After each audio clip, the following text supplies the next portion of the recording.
Sebagai seorang insinyur nuklir yang sudah mengantongi gelar pasca sarjana, hasrat untuk bermusiknya tetap kian membara. Ruang cerita hari ini akan diisi oleh Budi Utomo Prabowo alias Mas Tommy. Sosok yang anti-mainstream, sangat inspiratif dan jauh dari kesan jaim. Mulai dari tinggi tubuhnya yang anti-mainstream, hingga pilihan profesi dan musiknya yang tidak lazim. Yuk kita simak kisahnya yang asyik. Seorang insinyur nuklir menjadi pakar musik.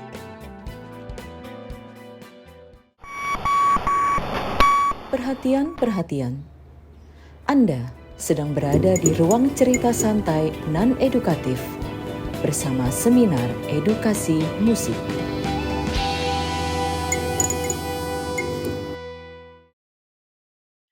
Halo semuanya. Selamat datang kembali di Recitatif, ruang cerita santai non-edukatif by Seminar Edukasi Musik. Hari ini kita kedatangan sosok yang anti mainstream ya, tadi udah dibilang. Namanya Budi Utomo Prabowo alias Mas Tommy. Hari ini akan berbagi kisah dengan kita mulai dari masa kecil, masa remaja, masa dewasa, hingga masa lansianya. Dan sampai kepada pilihan komposernya yang kita tahu semua nanti beliau akan menjadi pembicara di komposer series keempat yaitu Francis Poulenc. Kenapa sih milih komposer yang banyak yang belum pernah dengar kayak gitu?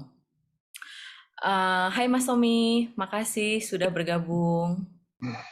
Ya, terima kasih atas undangannya, Resitatif. Ruth. Kita mulai dari mana ya? Kebetulan kemarin tuh aku randomly membaca tentang top top 10 engineer, top 10 nuclear engineer in the whole world. Dan ada yang berkiprah dalam bidang kedokteran, jadi untuk medikasi, lalu ada yang menemukan energi dan segala macam, dan mereka bayarannya luar biasa besarnya. Termasuk top 1% yang bayaran paling tinggi di dunia. Nyesel nggak sih Mas milih jadi musisi bukan jadi nuclear engineer? Saya selalu mensyukuri apa yang sudah saya lalui kok. Kalau misalnya saya lahir kembali, diulangi lagi juga saya mau. Melakukan hal yang sama persis ya, cuma lebih baik aja. Persis. Iya. Iya. Dan coba-coba ceritain, kenapa aslinya, emang pas kecil cita-citanya jadi apa, Mas Tommy?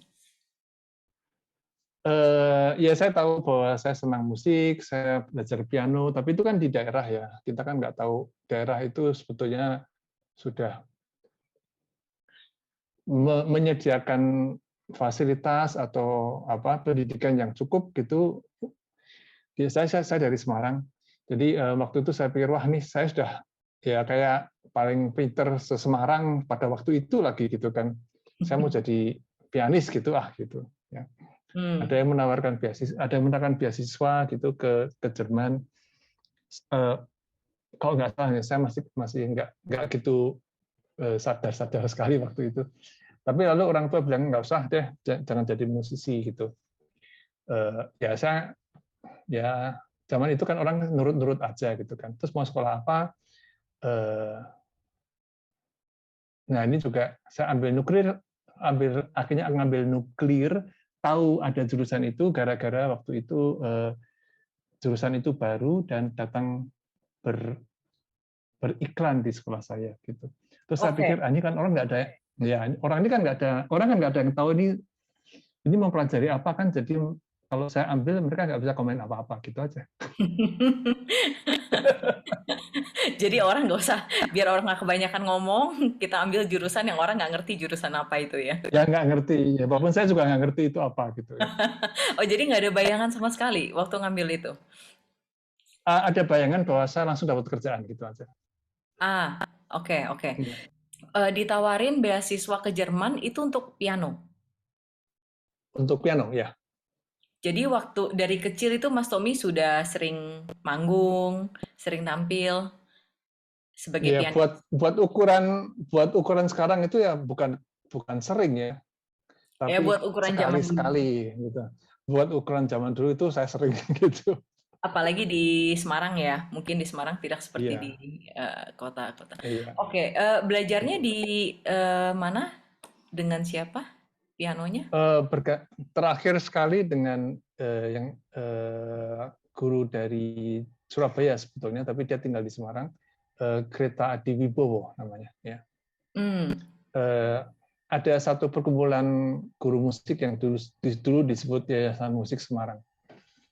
sekarang udah nggak ada ya Yayasan Musik Semarang? Udah nggak ada yang aktif, jadi kayaknya guru saya juga sudah meninggal dan dia yang paling aktif, Ah, terus oke. berhenti kayaknya. Ya.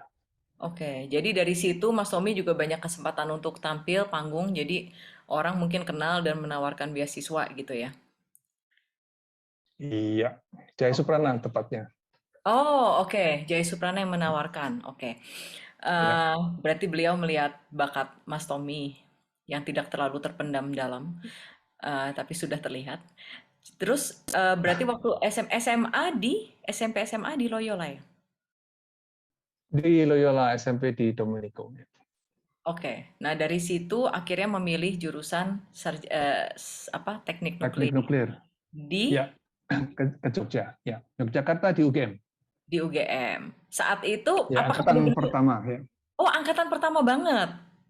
ya Itu betul. kayak aktuaria di UI gitu ya sekarang ya yang baru buka atau jadi Iya. lagi happening gitu. Jadi waktu itu happening banget dong. Apa enggak juga? Banyak nggak ya? Oh, kayak disia-siakan gitu. Nggak punya gedung, nggak punya ruang kelas. Jadi kita kuliah, kita kuliah semua siang mulai jam 4, jam 4 atau jam 2 gitu. Karena pagi nggak ada ruangan Ya yang tersedia. ampun. Oh, oke, oke. Kesian. Lah ruang praktikum segala gimana nebeng-nebeng jadinya? Ya, nebeng di kan masih yang dasar-dasar di masih praktikum fisika dasar, kimia dasar itu masih bareng sama MIPA ya. Oh, oke. Banyak satu angkatan yang ngambil nuklir. 60 dan 60 orang dan 10 orang dari Loyola. Oke, oke. Waktu waktu saat itu sarjana nuklir itu atau teknik nuklir itu sudah ada di universitas top lainnya belum? Misalnya seperti UI, ITB atau Fisika nuklir ada tapi bukan sebagai engineer, bukan teknik nuklir gitu. jadi yang teknik nuklir waktu itu satu-satunya di UGM ya, baru ya. Sampai sekarang kayaknya hanya UGM. Oh, I see. Oke. Nah, lalu pas pas ngejalanin kuliah itu Mas Tommy gimana? Fun-fun Oh aja? ya, fun aja berharap gitu kan, berharap karena waktu itu dijanjikan tahun 88 itu perusahaan listrik tenaga nuklir akan beroperasi di Jepara sekitar Gunung Muria. Ah, Nah, sampai sekarang ya itu masih hanya menjadi janji belaka. ya. Sampai sekarang Ya kita kemudian masih kan batu bara kan? ya dan orang mulai memikirkan apakah eh, energi ini cukup visible gitu ya. Hmm, ya, ya. Jadi waktu itu sebenarnya Mas Tommy sudah punya impian agak besar lah ya untuk Iya dan mendapat Jepara ke Semarang kan juga dekat gitu kan saya pikir. benar-benar. Oke. Jadi tapi waktu ngejalanin kuliahnya sendiri berat atau seneng? Nah, eh, semester pertama D saya 2, E saya 1. Oke, A-nya berapa? Dan ada juga A-nya, ada 3 masalah. Oh Dan ya oke. seumur hidup saya itu saya eh, nggak pernah ujian itu nggak lulus gitu. Jadi waktu itu saya wah saya akhirnya nggak lulus juga ya gitu. Tapi nggak ada guilty feeling gitu, santai-santai aja. Saya nggak tahu kenapa ya. Nggak stres juga gitu, nggak lulus gitu nggak stres. Nggak kan bisa ngulang lagi, walaupun terus di lagi.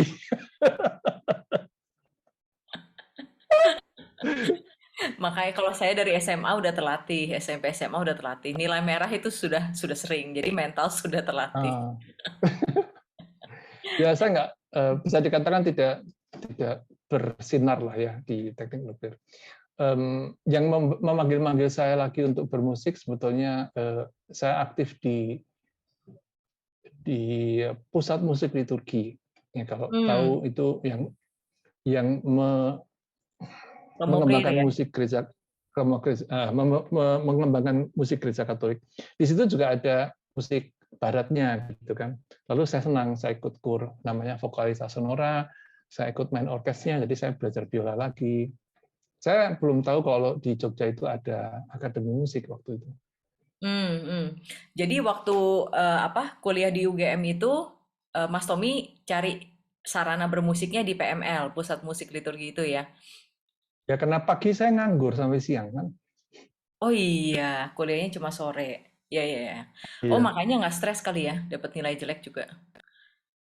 Kuliah nggak lulus, soalnya masih ada ini lain. Terus Iya. selama selama kuliah itu berarti 4 tahun ya? Eh, mau bilang jujur ya, 7 tahun. Wow, 7 tahun itu S1-nya saja? Iya, S1-nya aja. Jadi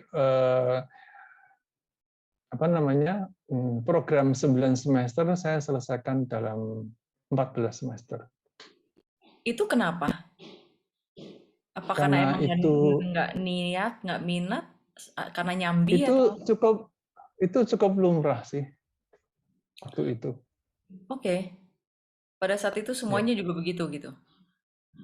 Iya, cukup lumrah ya. I see. Nah Dan berarti, apalagi kan uang sekolah cuma 24.000 satu semester, bayangkan. ya ya ya ya, ya 24 ribunya tahun berapa itu? Ya, but still. 24.000, oke, 24.000 satu semester, kos kos itu 30.000 sebulan. Ya ya ya. Nah dalam 7 tahun itu Mas Tommy berhasil mengembangkan apa aja kalau dari sisi musikal Mas Tommy?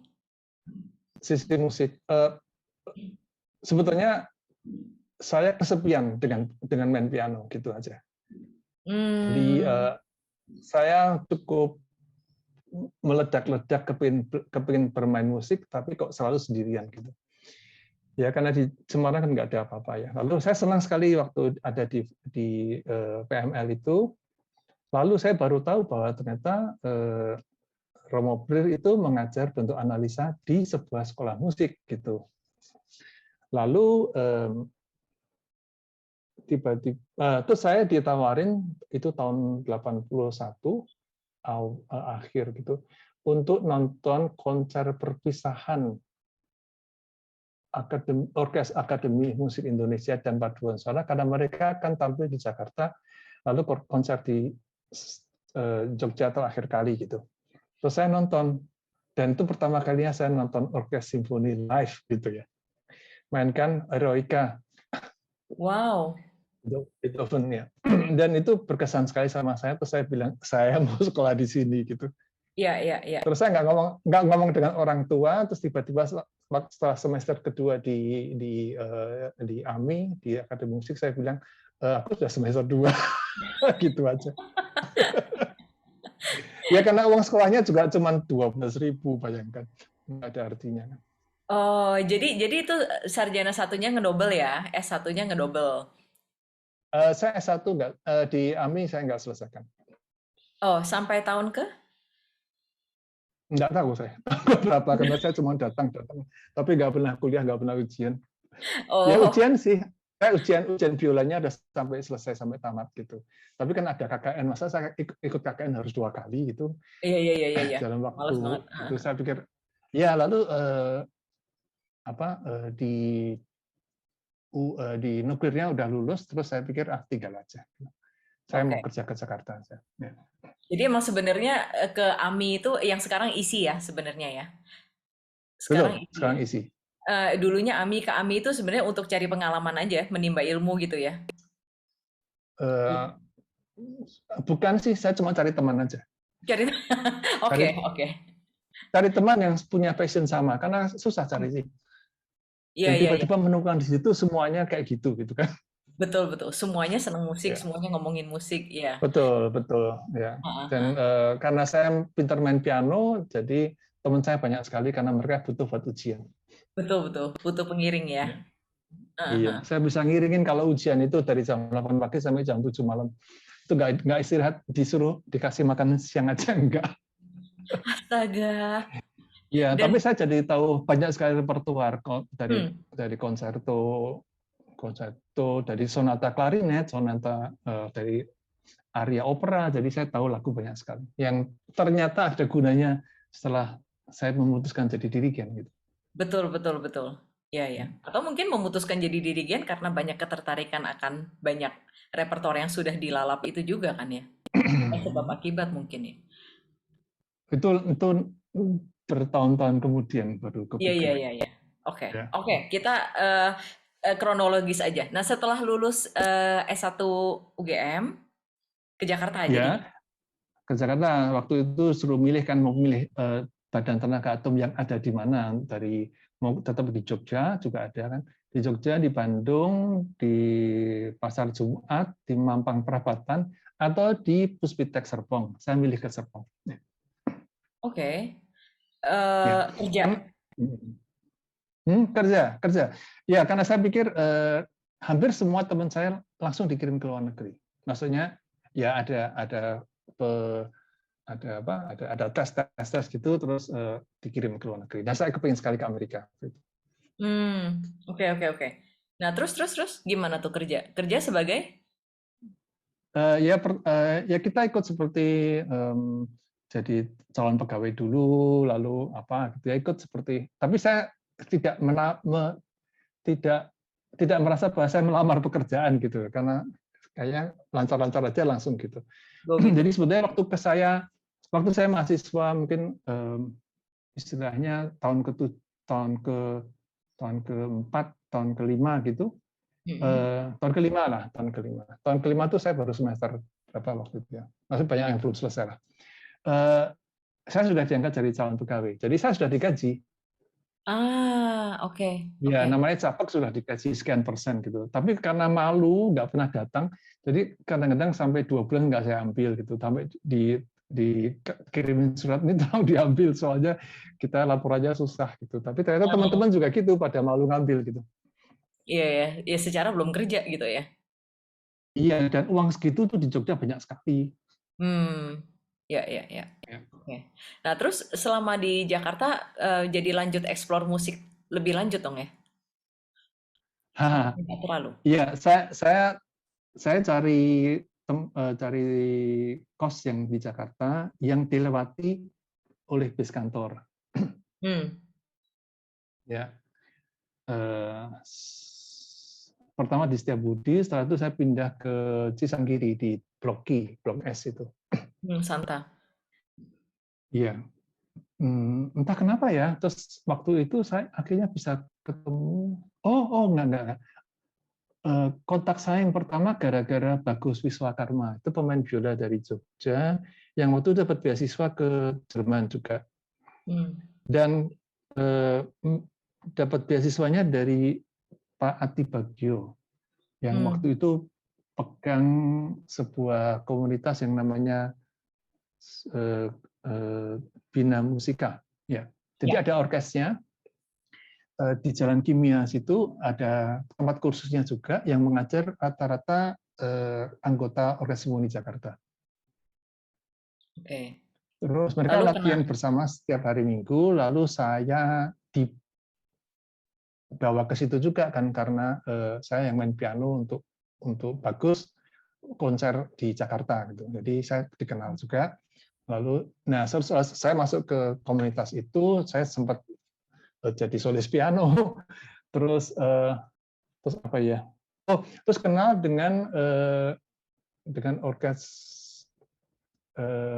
itu komunitas juga, orkes Erasmus Chamber Orchestra, yang isinya adalah eh, eh, apa sih? Adalah orang-orang asing yang tinggal di Jakarta dan bisa main alat musik orkestra. Ya. Yang Hmm, mimpin seorang pendeta yang katanya baru mulai kondak juga di Indonesia di orkes itu. oke. Ya, mereka latihan setiap hari Eksperimen. Senin, dan karena dekat kan saya bawa biola saya. Karena dekat dengan Blogi, ya saya latihan setiap hari Senin dari rumah ke Erasmus gitu, latihan. Itu semua di luar jam kerja ya? Cukup senang juga. Ya, itu sore semua. Terus kalau pekerjaannya sendiri, oke-oke aja? Senang-senang aja? Pekerjaannya oke aja, senang-senang aja. Kayak karena saya suka programmingnya. Jadi waktu suruh pilih mana, saya milih yang ada komputernya. Jadi namanya Pusat Pengembangan Informatika yang ada di dalam Badan Tenaga Atom Nasional. Oke. Dan itu saat bekerja itu sempat nggak kepikiran kayak aku tuh kepinginnya sepanjang hari aja bermusik, jadi mau give up kerjaan ini gitu. Waktu itu belum kepikir ya? Oh, saya asik sekali bikin programming itu. Saya programming itu senang sekali saya. Oke, jadi Jadi sama saya sekali belum ada pikiran aku belum. mau bermusik Ya. ya. Ya, dua-dua senang lah, dua-dua senang. Dua-dua Tapi tetap sebagai hobi atau saya ngajar piano gitu buat cari tambahan gitu. Ya. Oke, itu berlangsung berapa lama sebelum berangkat kuliah Jadi lagi? 88, 89 itu cuma sekitar 1 tahun saya kerja. Oh, 1 tahun. 1 tahun Oke. saya kerja. Iya, lalu saya daftar untuk beasiswa. Lalu 1 tahun itu pendidikan untuk bahasa dan persiapan GRE, TOEFL segala macam disekolahin lagi. Nah, dan itu sekolahnya ada di Jalan Sunda, SIT nggak salah tempatnya itu namanya. Jadi semua di situ itu semua mahasiswa, semua karyawan yang akan berangkat yang sudah diterima untuk dapat beasiswa ke suruh pilihnya kalau nggak salah itu Jepang, Amerika sama Inggris. Ya, Mas Tommy namanya kah? programnya Amerika. STMDP gitu kan. Ya, kalau sekarang kan LPDP itu namanya STMDP sama STAIT gitu. Ya, saya di situ disekolahkan gitu, dikhususkan. Nah, waktu dikhususkan tuh sempat dihubungi sama, karena setelah itu kan tinggal di Jakarta terus kan saya nggak pernah ke Serpong lagi. Dari kos terus ke situ bolak-balik. Malah sempat jadi solis Beethoven konserto nomor 4 dengan orkes sembunyi Jakarta. Wow, oke. Iya, latihannya hanya di RRI, cuma direkam terus disiarkan sebagai acara RRI gitu. Radio, ya. Ya, radio. Kaget juga, di sini ada orkes yang latihan setiap hari. Oke. Ya, waktu itu masih ada tuh. Itu tahun berapa ya? Ya tahun 90. 89, 90. Jadi akhirnya tahun 90 akhir juga berangkat ke Amerika atau tahun depannya? 90 akhir berangkat ke Amerika.